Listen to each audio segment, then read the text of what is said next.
Voilà, donc nous allons à présent poursuivre notre réflexion sur le tourisme durable en nous penchant plus particulièrement sur la question de la mobilité durable en lien avec les lieux culturels et patrimoniaux. Donc dans quelle mesure ces aimants à public peuvent-ils agir sur la part la plus importante au fond de leurs émissions de GES, à savoir la mobilité des publics. Donc pour y réfléchir, nous avons l'honneur d'accueillir depuis la Grande-Bretagne Heather Carter, qui est Director of Operations de l'un des plus célèbres châteaux de Grande-Bretagne, le Blenheim Palace, situé près d'Oxford, pour ceux qui ne connaissent pas. Philippe Platel, qui est le directeur du festival Normandie Impressionniste, dont la prochaine édition aura lieu en 2024. Emmanuel Blum, directeur des affaires institutionnelles du comité régional du tourisme d'Île-de-France. Et nous avons une surprise. Nous accueillons à nouveau Caroline Mignon, qui tout à l'heure, malheureusement, à cause d'un problème de transport, était arrivée en retard. Donc nous lui proposons d'intervenir aussi sur la question de la mobilité des publics, sur laquelle elle a plein de choses à dire. Donc Caroline Mignon, présidente d'Acteurs du tourisme durable. Et donc cette table ronde sera modérée par Margot Ladiret, qui est journaliste chez Tom Travel. Ma chère Margot, c'est à vous. Bonjour à tous et bienvenue sur cette table ronde sur le thème de l'écomobilité. Alors je suis Margot, journaliste pour Tom et l'écomobilité c'est donc l'un des sujets phares de cette année. Tout le monde en parle, mais qu'est-ce que l'écomobilité ? Alors l'écomobilité ça regroupe tout un panel de différentes solutions de mobilité douce, des solutions moins polluantes, plus respectueuses de l'environnement, dans l'objectif effectivement de préserver notre planète, mais aussi de rendre accessibles les monuments et les lieux touristiques. Aujourd'hui, effectivement, il y a une problématique. C'est que cette clientèle émet des gaz à effet de serre et donc pollue. Il y a donc une question autour de l'enjeu de l'environnement, l'environnement au sens large, mais aussi l'environnement du bâtiment et de l'institution culturelle en elle-même. Et au-delà de la transition écologique des équipements, des moyens de transport, il est important de comprendre pourquoi le sujet de l'écomobilité concerne aujourd'hui les institutions culturelles plus que jamais, quelles sont les solutions que l'on peut mettre en place et quelle est la limite de leur champ d'action. Et pour en parler, je vais commencer par Philippe. Philippe, quelles sont les principales problématiques que vous rencontrez, vous, aujourd'hui, en matière de mobilité et d'écomobilité dans un premier temps ? Alors, bonjour à tous déjà, pour commencer. Donc nous, on a le festival Normandie Impressionniste. Je pense que ça vaut la peine que j'explique en quoi ça consiste, parce que toute la problématique est dans le concept du festival, en partie. Donc c'est un festival d'art pluridisciplinaire, avec des arts vivants, visuels, etc., des grandes expositions. Et sa grande singularité, c'est qu'il est présent dans toute une région. Il s'étend sur la région Normandie entière. Et donc que ce soit le long de la Seine, évidemment, qui est le parcours un peu historique de l'impressionnisme, Giverny, Rouen, Le Havre, mais également le long du littoral et même dans des lieux beaucoup plus retirés.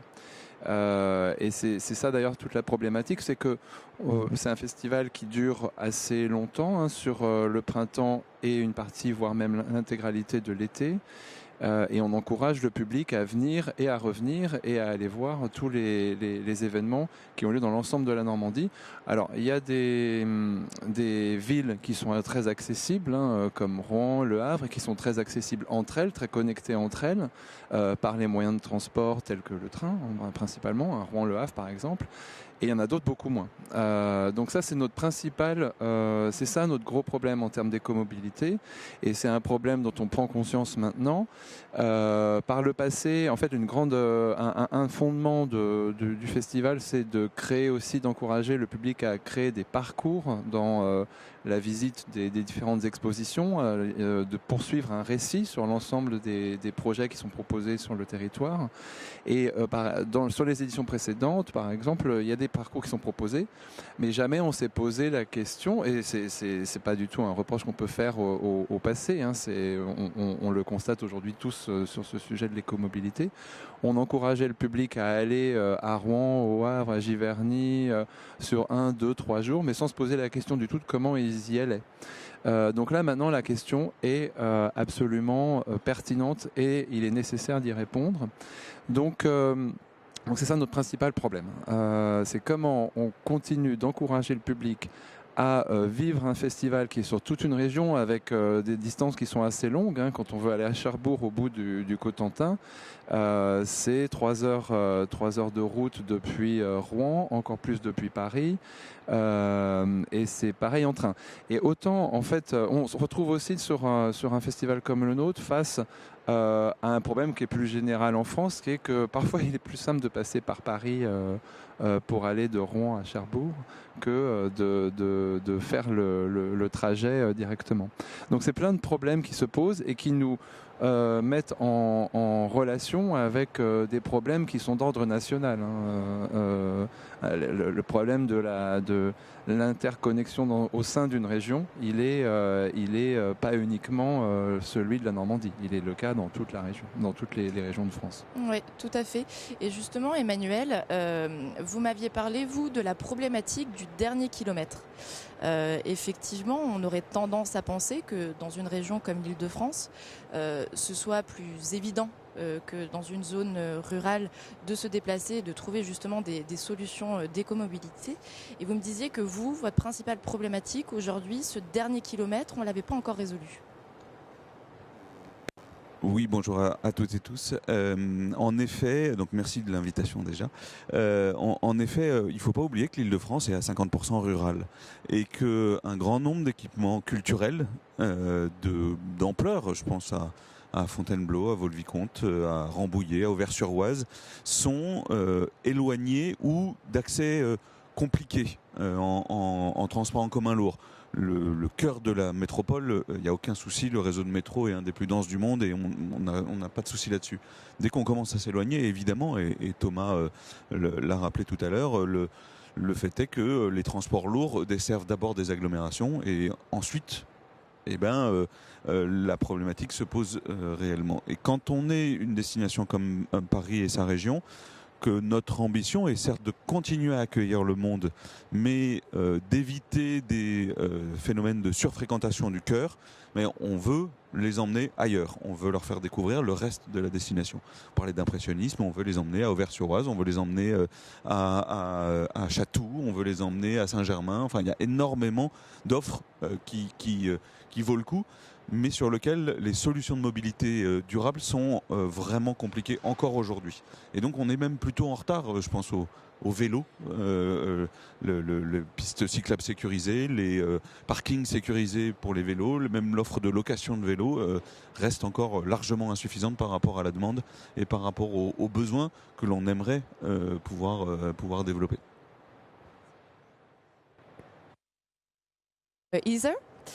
Heather, justement, vous me parliez des problématiques du Blenheim Palace. Par quoi commence la transition verte au sein d'une institution culturelle et tout particulièrement la vôtre ?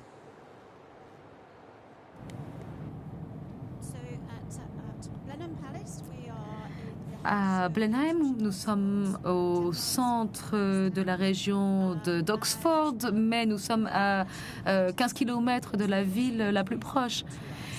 Il y a beaucoup de routes qui passent par nous et 90% de nos visiteurs viennent en voiture. Et donc forcément, la question c'est comment est-ce que l'on peut avoir des transports plus durables dans ce contexte ? C'est une difficulté réelle à laquelle nous avons beaucoup réfléchi. Il n'y a pas beaucoup d'aides qui sont disponibles. Le ministère des Transports, le gouvernement se concentre principalement sur les villes, le développement urbain. Vous avez entendu le cas de Paris, et c'est vrai que la grande majorité de vos touristes viennent à Paris, et vous avez ensuite un plus faible flux vers les zones plus rurales. Alors, nous sommes un palais qui a 300 ans. C'est là que Winston Churchill est né. Nos propriétaires sont privés. Et l'argent que nous gagnons est réinjecté dans l'attraction elle-même, si vous voulez, dans le site lui-même. Donc, il y a beaucoup d'entretien à faire. Il y a les problèmes du réchauffement climatique qui endommagent le site. Et bien entendu, nous voulons éduquer notre communauté et notre public pour qu'eux aussi participent à cet effort. Donc on a beaucoup de difficultés, sans aucun doute. Avec les autorités locales aussi, on travaille, mais on a très peu d'investissements qui viennent de là. Dans le réseau énergétique, par exemple. Il faut, par exemple, que j'utilise mes financements pour faire ce genre d'action. On n'a pas de financements locaux supplémentaires. Je vous en dirai un peu plus sur d'autres actions que nous avons mises en place pour essayer de faire évoluer nos habitudes. Heather, effectivement, la question du budget, c'est quelque chose qui est revenu assez régulièrement. C'est-à-dire qu'on comprend que c'est pas votre cœur de métier et que ce que vous allez injecter de budget annuel dans les transports, dans des solutions d'écomobilité, et ben en fait c'est une partie de votre budget qui pourrait être utilisée sur autre chose, notamment sur la partie médiation ou en lien vraiment avec l'art et votre activité propre, qui passe un petit peu à la trappe. Et alors, Caroline, je ne sais pas si vous voulez peut-être commencer par rebondir là-dessus. Bienvenue.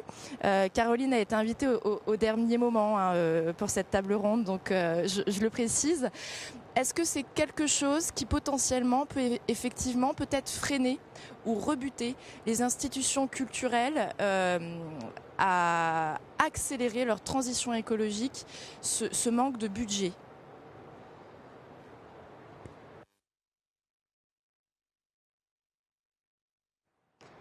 Merci de votre invitation. Donc je suis sans filet. Du coup, oui, effectivement, parce que en fait, ça soulève la question de la responsabilité des mobilités. Est-ce que c'est aux institutions à mettre du budget pour pouvoir permettre à leur clientèle de venir selon des modes moins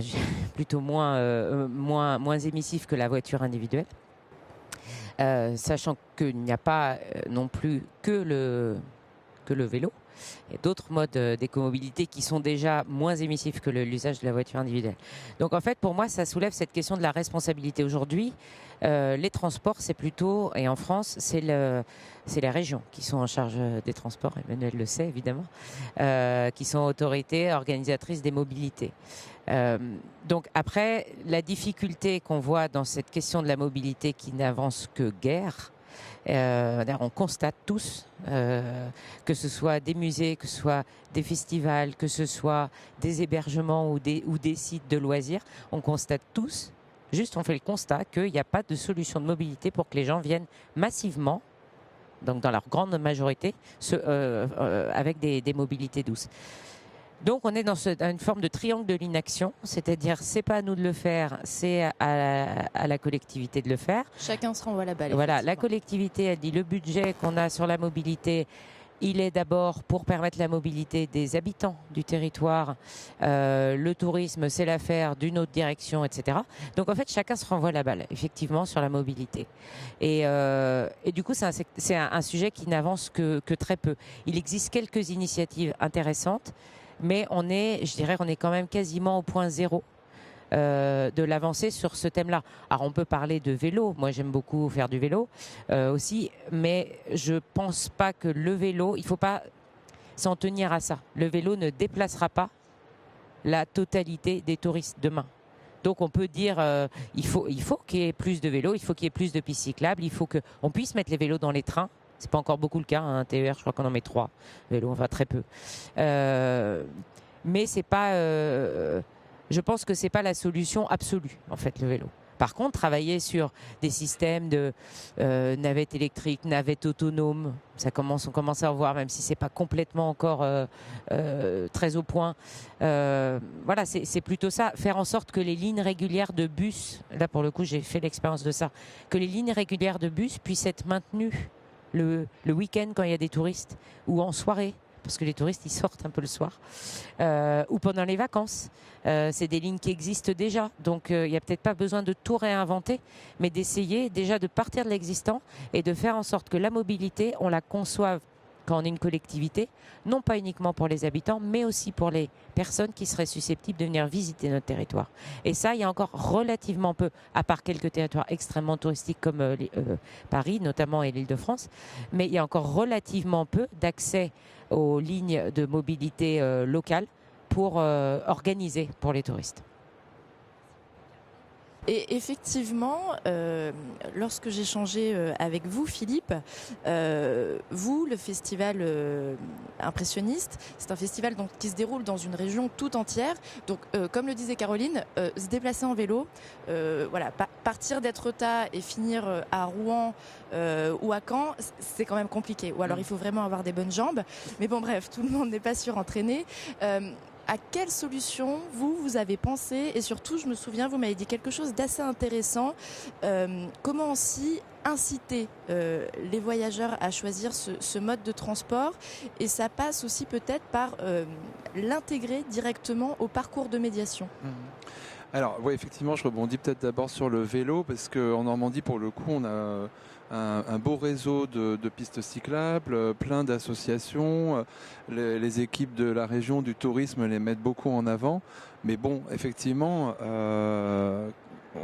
tout le monde ne va pas aller faire des visites culturelles à vélo. Enfin, c'est complètement utopiste de se dire que le vélo va régler tout. C'est marginalement une solution sympathique, mais pas efficace, pas totalement efficace. Donc il y a les transports en commun. Alors il y a l'existant. Ça, c'est vrai que déjà regarder l'existant, c'est le point de départ, parce que quand on est touriste et qu'on veut aller avoir une visite culturelle en Normandie, on peut même parfois ne pas regarder du tout ce qu'il est possible de faire avec l'existant. Donc nous, c'est ce qu'on fait pour l'édition 2024. On est en train de cartographier déjà l'intégralité de l'existant en termes de réseau, de trains, de bus. Et d'ailleurs, on découvre des choses. Pendant très longtemps, on disait ah bah non, mais on peut pas aller de Rouen à Deauville, c'est impossible. Bah si, on peut. Ça met juste un peu plus de temps. Et alors ça, c'est l'autre sujet, effectivement, c'est le temps. On est dans un temps où aujourd'hui, dire on va mettre 2 heures au lieu d'1, c'est impossible. Vraiment, non, en voiture ça met 1 heure, en train ça met 2 heures, c'est absolument pas possible. Pourquoi pas? Enfin, 2 heures au lieu d'1 heure quand on fait une visite, c'est pas monstrueux. Et nous, en tant qu'opérateurs culturels, ça nous donne aussi peut-être une opportunité de créer un moment de médiation ou de plaisir aussi, de vie de festival pendant cette heure supplémentaire ou ces 2 heures de transport. Ce temps libre, il est plus libre en voiture et encore plus qu'à vélo d'ailleurs, pour créer un temps de médiation et de découverte. Ça peut être un moyen de rendre le train, par exemple, désirable. C'est un mot qu'on entend beaucoup actuellement sur les transports en commun, les rendre de nouveau désirables. Donc nous, on réfléchit à proposer des animations en ligne dont le public pourrait s'emparer pendant le temps de transport pour préparer sa visite. Donc un ensemble de podcasts, de playlists également. On parcourt des paysages magnifiques, on peut les accompagner de musique, de créer quelque chose qui mette déjà aussi le public dans une ambiance de festival ou une ambiance de visite. Si on va au Vers-sur-Oise, on peut aussi avoir envie d'écouter quelque chose sur l'histoire, d'être prêt en fait quand on arrive. Donc voilà, ce temps que l'écomobilité peut libérer, on peut s'en emparer en tant que programmateur. Tout à fait, il peut être optimisé, c'est oui. Qu'on avait employé effectivement oui. À des fins de médiation culturelle. Et justement vous, Heather, pouvez-vous revenir un petit peu sur les solutions que vous avez mises en place au Blenheim Palace et sur lesquelles vous travaillez? Allez-y, je vous en prie. Et particulièrement un partenariat avec Good Journey. Oui, tout à fait. Good Journey est une entreprise web qui va faire une cartographie, les trajectoires, les itinéraires, et ils vont vous montrer quelles sont les options les plus vertes. Et si on peut obtenir une réduction du billet d'entrée si vous optez pour ces solutions. Et comme les billets d'entrée sont assez chers actuellement, c'est très intéressant. Nous visons la neutralité carbone pour 2027 et nous voudrions que la moitié de nos visiteurs arrivent par des moyens plus durables. Mais on a beaucoup de visiteurs de l'étranger et si on doit prendre en compte tous ces visiteurs qui arrivent de l'étranger, bon, c'est sûr que notre scope 3 est compliqué à résoudre. Donc, c'est pour ça que nous avons commencé à travailler avec BritJourney, mais d'autres réseaux, avec des réseaux d'opérateurs aussi, pour nous aider et avec les exploitants de cars afin de créer donc tout un ensemble, une offre intéressante et plus verte. Nous proposons une réduction de 30% à nos visiteurs qui arrivent en voiture électrique ou vélo ou pas avec nos partenaires de cars qui arrivent avec des groupes, par exemple. Et on permet aussi à certains groupes de prendre à bord d'autres passagers qui ne font pas partie peut-être, mais pour remplir mieux les cars, par exemple. Donc, depuis le début de Donc, nous sommes passés de 1 personne sur 8 à 1 personne sur 6 maintenant qui arrive en transport vert. Et il faut aussi éduquer nos visiteurs. Nous avons des événements pour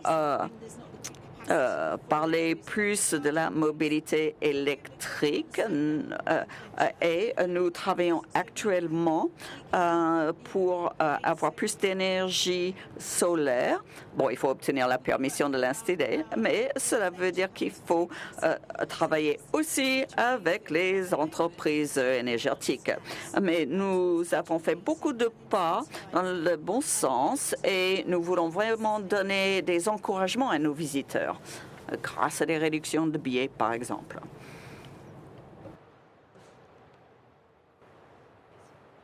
Effectivement, je reprends la notion d'éducation et d'incitation, notamment financière, qui est très intéressante.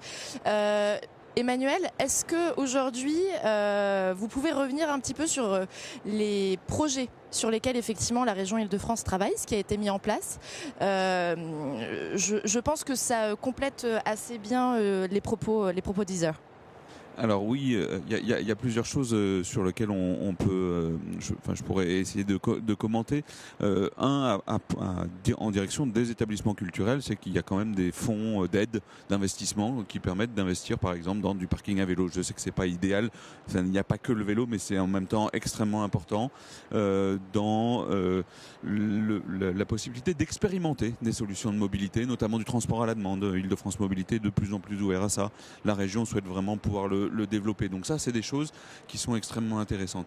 Deuxième chose, on n'oublie pas que nos habitants sont nos premiers touristes. Et quels que soient les sites, à part quelques-uns dans le cœur de Paris et Château de Versailles où c'est 80-85% de touristes étrangers, le reste, les franciliens sont d'abord les premiers visiteurs et les premiers clients pour certains sites privés.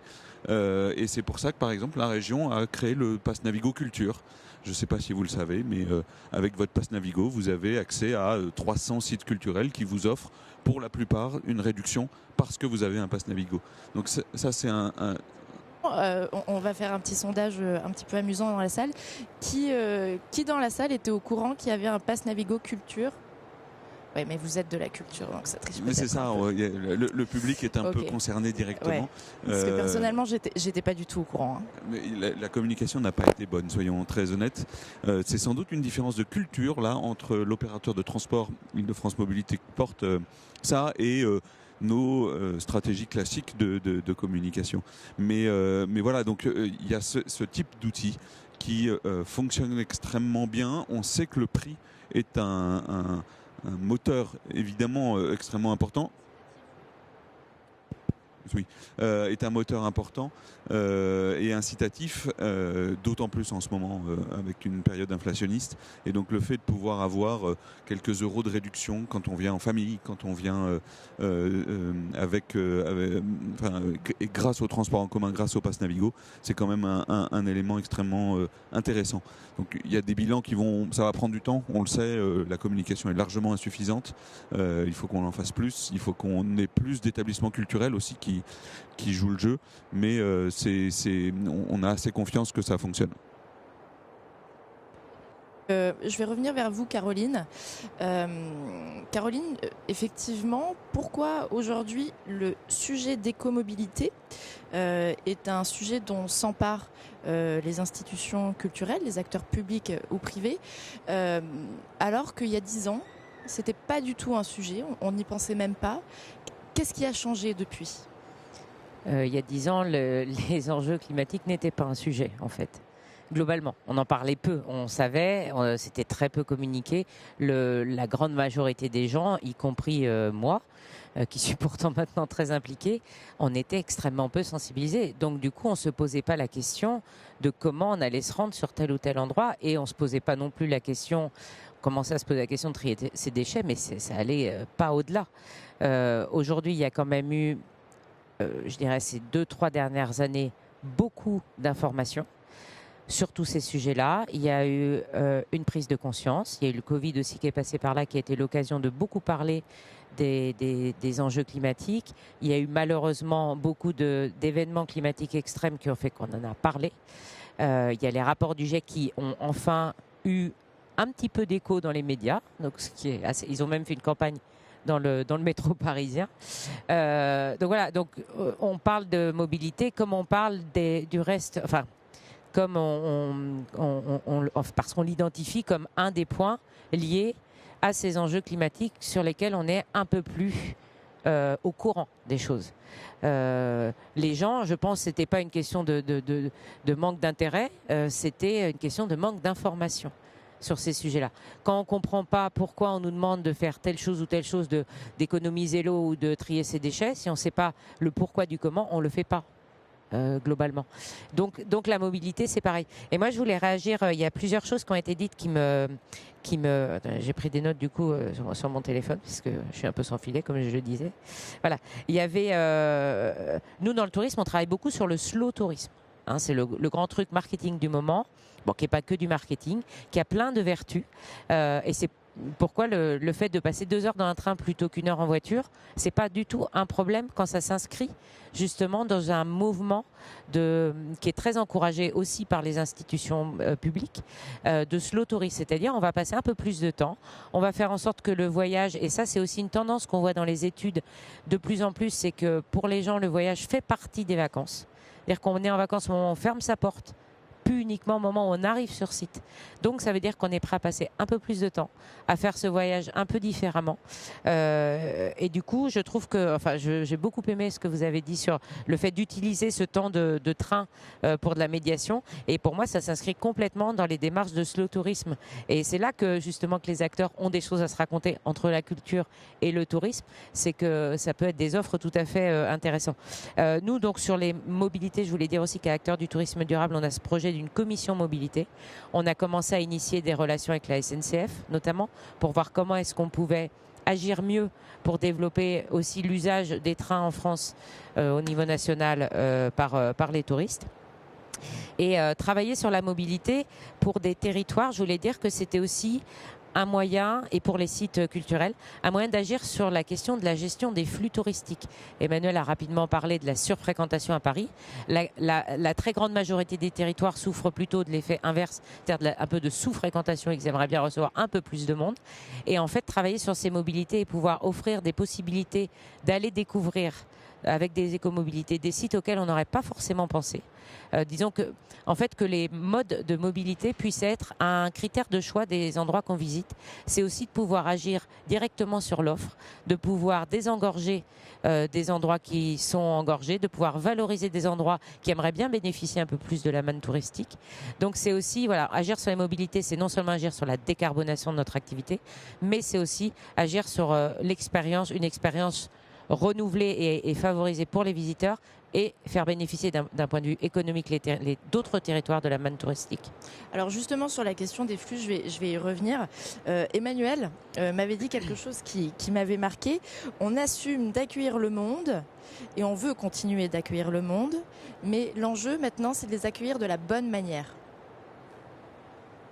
Oui, c'est une remarque qui évidemment s'inscrit dans le cadre de Paris Île-de-France, c'est-à-dire d'une des premières destinations mondiales qui accueille 50 millions de visiteurs, et avec un choix sans doute très pragmatique de la région de dire de toute façon, même si on dit qu'on ne veut pas les accueillir, ils viendront.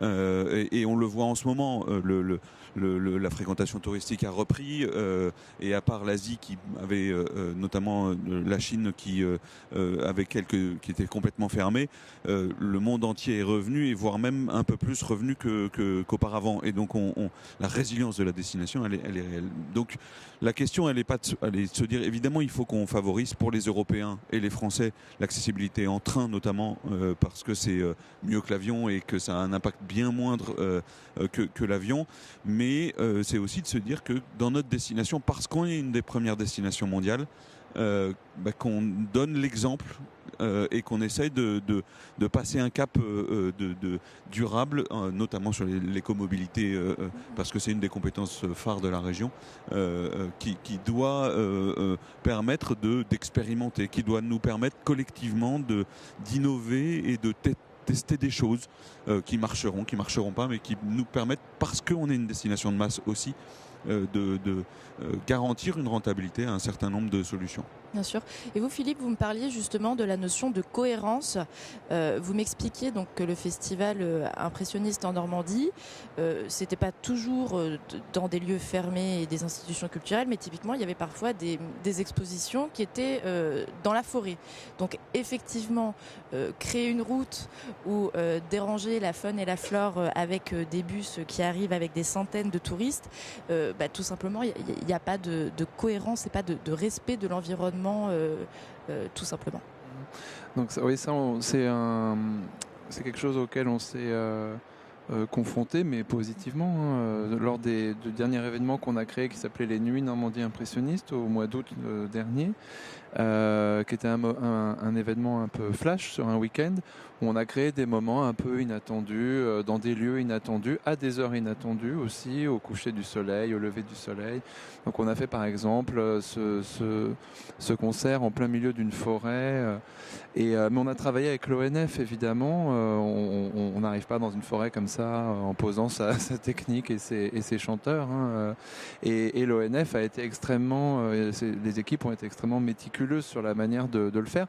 Mais de toute façon, notre volonté, c'était de faire quelque chose de justement très doux, et de mettre le moins de techniques possible, de profiter de la lumière naturelle, de limiter le son aussi.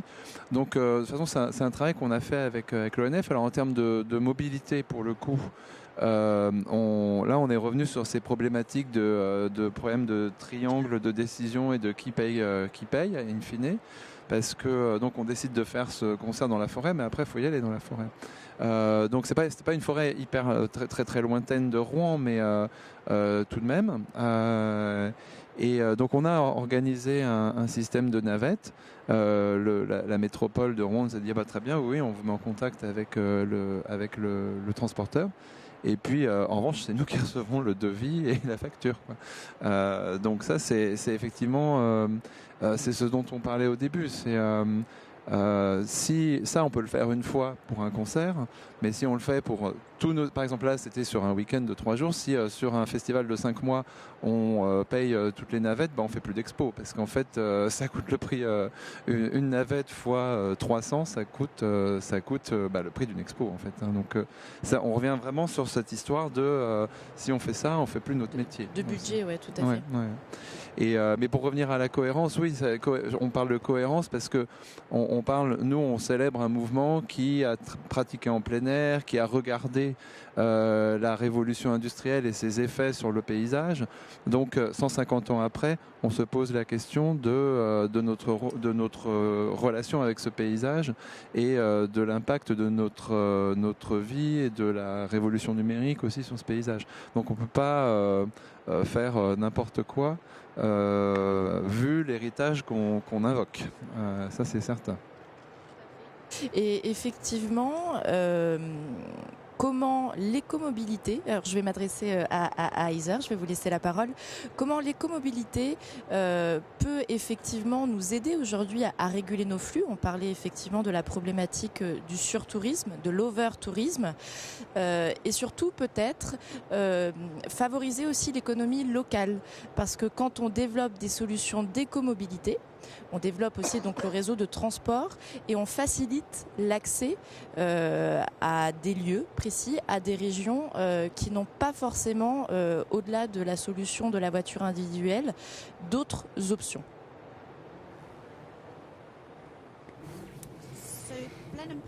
Eh bien, pour le palais de Blenheim, il s'agit d'une zone rurale.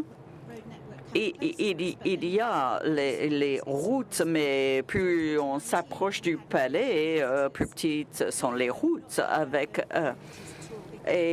Nous avons créé beaucoup de difficultés pour la communauté locale. Quand on avait des grands événements avec beaucoup de visiteurs, eh bien, les routes sont congestionnées. On a complètement paralysé les villages. Donc, les gens n'étaient pas contents quand on avait trop de touristes. Donc, pour nous, nous voulons vraiment travailler sur le staycation ou locatourisme, c'est-à-dire les personnes viennent pour 2 ou 3 jours, donc ils vont dans les auberges, les hôtels, les restaurants, acheter des produits locaux, par exemple. Donc nous travaillons déjà sur ce mode de tourisme. Et l'idée aussi, ce serait d'avoir les cars, de transporter les gens, rester quelques jours sur place et puis prendre les gens sur un autre lieu. Donc nous travaillons avec différents partenaires sur ce mode de tourisme. Et il y a autre chose que nous faisons. Par exemple, nous mesurons notre pollution, nos émissions. Et donc, nous savons que grâce à notre travail sur le transport, l'écotransport, l'écomobilité, nous commençons à avoir un impact. Donc, ce n'est que le début, mais c'est le genre de choses et que vous pouvez afficher aussi et aussi le dire aux maires des villages qui sont là, pour montrer les efforts qu'on fait pour réduire la pollution.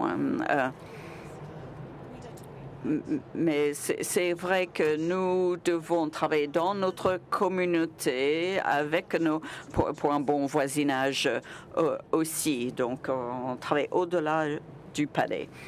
Beaucoup et du coup on vient de me dire qu'il ne restait plus que quelques minutes, alors on va peut-être terminer avec la question qui fâche.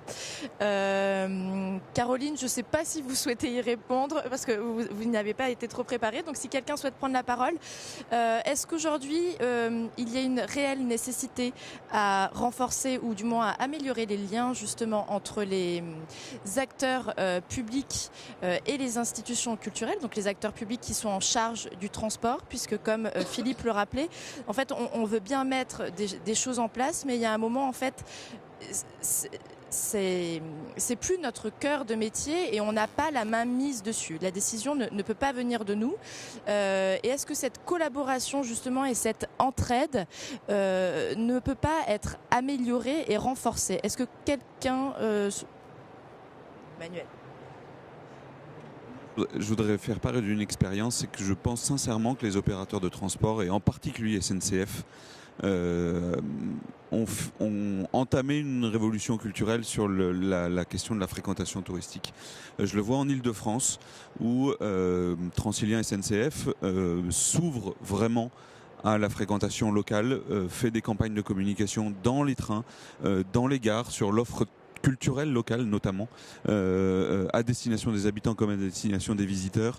Il y a une approche, alors qui est d'abord une approche bêtement économique, qui est de dire il faut qu'ils remplissent leur train le week-end, et donc pour remplir leur train, il faut communiquer sur ce qu'il y a à faire autour de leur ligne de transport. Et il y a une vraie révolution, je pense, là-dessus.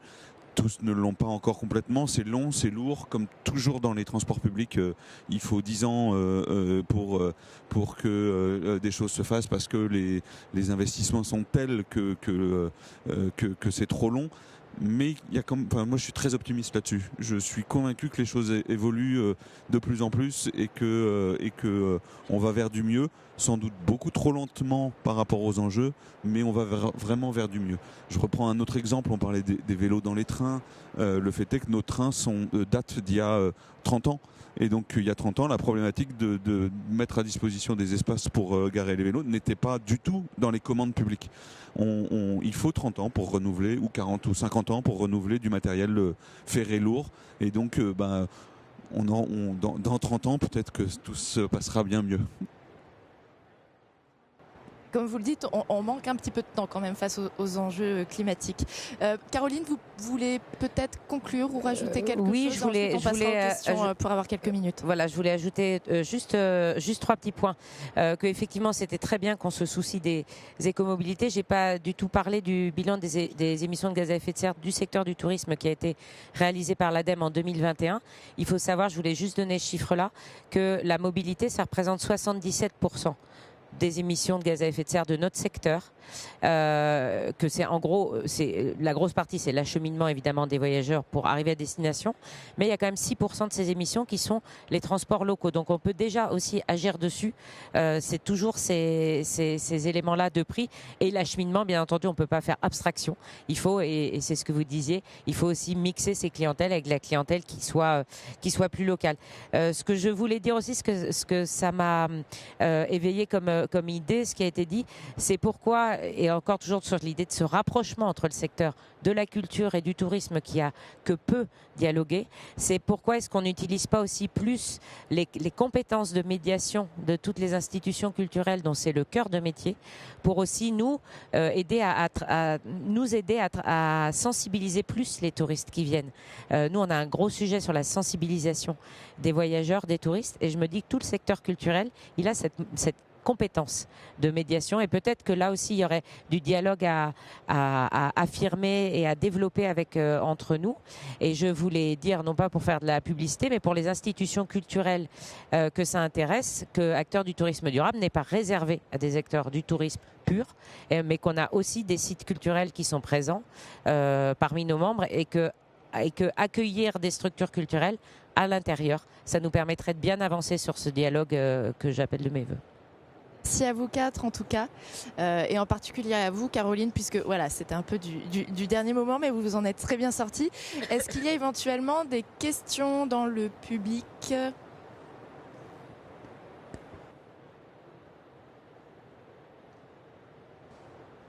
Bonjour, merci à tous. J'ai une question pour Heather. So I have a question for you. You mentioned the offsetting process you are taking up. Mentionné le processus de compensation carbone. Could you detail a bit more about that? Est-ce que vous pouvez nous en dire davantage?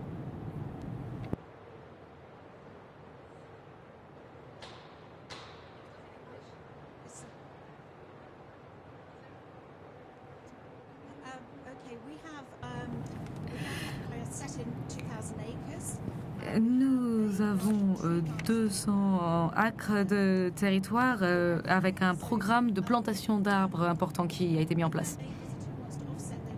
Si un visiteur veut compenser son trajet au moment de l'achat du billet, il peut prendre l'option de calculer ses émissions de carbone et de les compenser. Donc à l'heure actuelle, c'est en payant 5 livres qui vont être investis dans la plantation d'arbres. Mais nous voulons nuancer ça un peu, parce que ce n'est pas la même chose si vous venez de Chine, par exemple, ou si vous êtes local. Pour l'instant, on n'a pas la capacité d'affiner le mécanisme comme ça. On avait en décembre quelques 2000 personnes qui avaient voulu compenser leur émission en faisant planter un arbre. Et nous avons donc créé des nouveaux sites forestiers pour les écoles locales aussi. Et donc ça permet bien sûr de compenser le carbone, mais aussi d'améliorer la verdure dans la communauté locale. Il y a bien sûr d'autres façons de compenser en travaillant sur la biodiversité, par exemple, mais pour l'instant, il n'y a pas de programme de crédit. De programmes accrédités qui permettent de faire ce genre de choix. où vous pourrez à terme peut-être choisir de planter un arbre ou de planter peut-être d'autres types de végétaux ou ce genre de choses.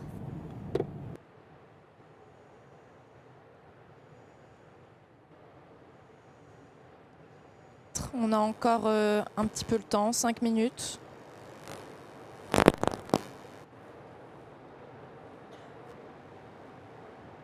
Bonjour, merci beaucoup. Moi, j'ai une question. On m'entend bien? Non, ça coupe un peu. J'ai une question par rapport à, justement, pour encourager des mobilités plus vertes. Mais c'est une vraie question que je me pose. Est-ce que les acteurs culturels ou les acteurs du tourisme peuvent pas mettre en place des offres commerciales qui sont incitatives ou, pour ne pas dire punitive, mais c'est-à-dire qu'on paye plus cher quand on vient tout seul dans une voiture ou on paye moins cher quand on vient en covoiturage.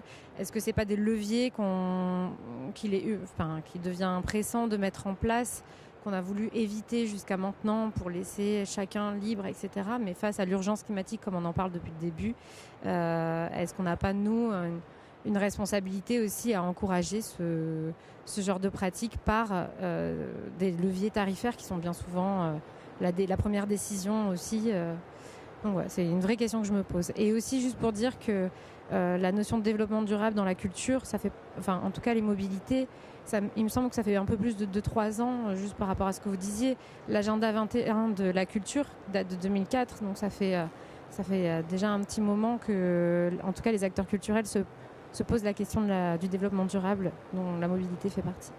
Alors, je reviens juste sur le prix, après je leur laisserai y répondre. On l'a quand même évoqué plusieurs fois. Après, du coup, votre question, c'est plus dans un but incitatif ou réellement punitif? Parce que là, effectivement, si j'ai bien compris, c'est quand même davantage des incitations plutôt que des punitions. Mais c'est le prix.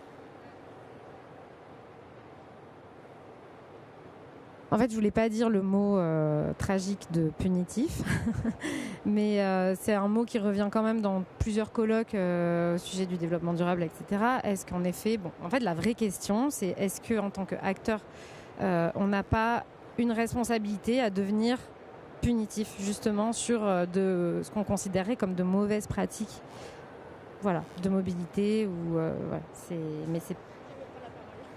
Moi, ça m'inspire. Merci pour cette intervention. Effectivement, alors pour répondre juste à la dernière remarque, effectivement, les écrits existent depuis plus longtemps. Hein. Le rapport Meadows qui alertait sur le changement climatique, il date de 72. Que je parlais de la prise de conscience qui était très récente. Pour le côté punitif, effectivement, c'est un mot qui reste très très tabou. Voilà, quand on dit oui, on veut bien faire du développement durable, mais alors surtout, moi je suis contre l'écologie punitive. Hein, ça, on l'entend tout le temps. Sauf qu'à un moment, ça n'engage que moi. Je pense qu'effectivement, on n'aura pas le choix. Que la punition, mais je suis pas sûre que la punition doit venir des acteurs. Qu'ils soient culturels ou touristiques, ils peuvent faire de l'incitation. Il existe des hôtels qui font des réductions de prix fonction de la manière dont les gens viennent ou fonction de la consommation énergétique qu'il y a eu dans la chambre. Ils peuvent se voir offrir un café, etc. Donc là, c'est de l'incitation. Pour le côté punitif, je pense que la réglementation ne manquera pas de le faire. Je pense que l'augmentation des carburants ne manquera pas de le faire. Je pense que la taxation du carbone ne manquera pas de le faire. Donc il y aura forcément un côté punitif, mais je pense que ça doit passer pour que ça soit un peu mieux perçu ou moins mal. Ça doit passer plus par de la réglementation qui s'impose à tous que par un acteur économique qui imposerait des règles punitives au risque de voir son activité baisser aussi. Je pense que c'est pas le rôle. Notre rôle, c'est un rôle et je dis notre pour tous les acteurs culture et tourisme, c'est un rôle de sensibilisation. Et je suis particulièrement sensible à ce qui est fait chez vous. C'est un rôle de sensibilisation, c'est pas un rôle de punition. La punition, de toute façon, elle viendra. Et par contre, c'est à nous, acteurs, d'anticiper ces réglementations pour pas être au pied du mur le jour où elles arrivent. Et d'avoir pu anticiper notre activité et l'adaptation de notre activité à ces futures réglementations.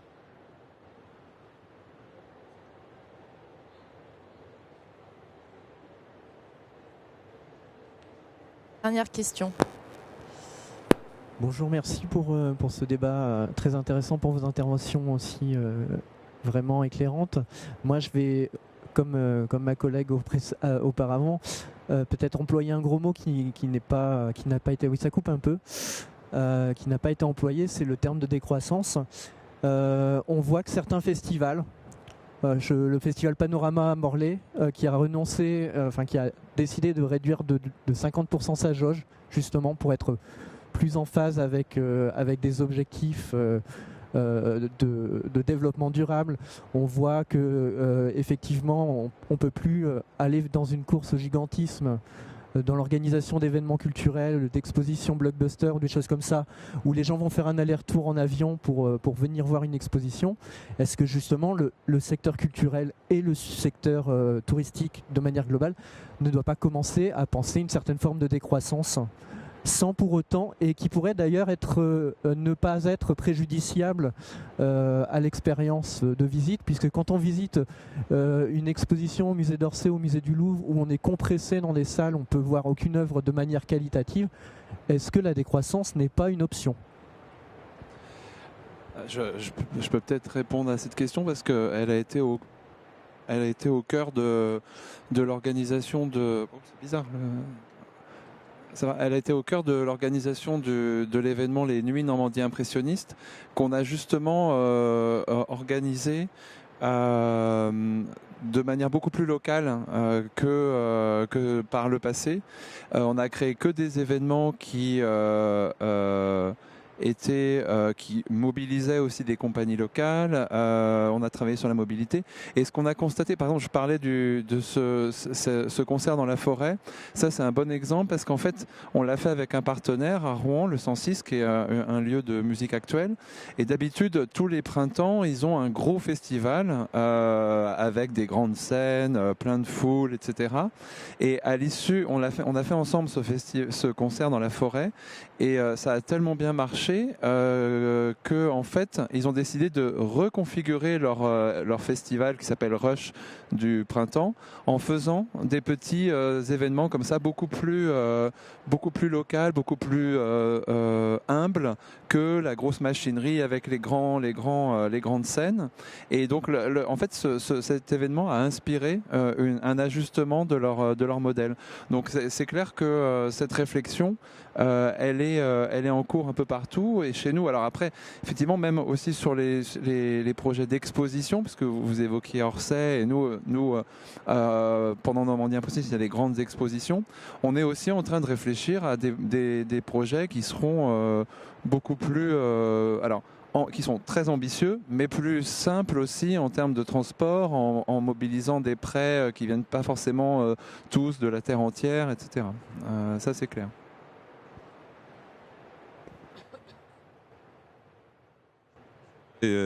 Juste compléter, attention quand même, on a un modèle général économique, notamment des musées, qui pousse à la recherche de ressources propres, de développer de plus en plus la fréquentation parce que les subventions qui permettent d'assurer les métiers de conservation, de médiation diminuent. Et donc, moi, j'ai aucun souci avec revoir complètement et aller vers de la décroissance, mais il faut, ça s'accompagne et en fait, encore une fois, c'est lent. C'est long.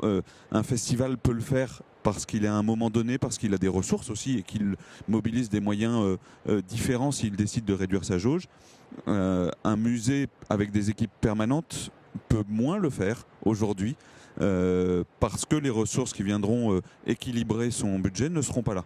Et donc, et dans une destination comme la nôtre où on le voit, la crise a quand même arrêté et coûté énormément d'argent à des milliers d'hôteliers, des milliers de restaurateurs, des milliers d'acteurs qui vivent du tourisme.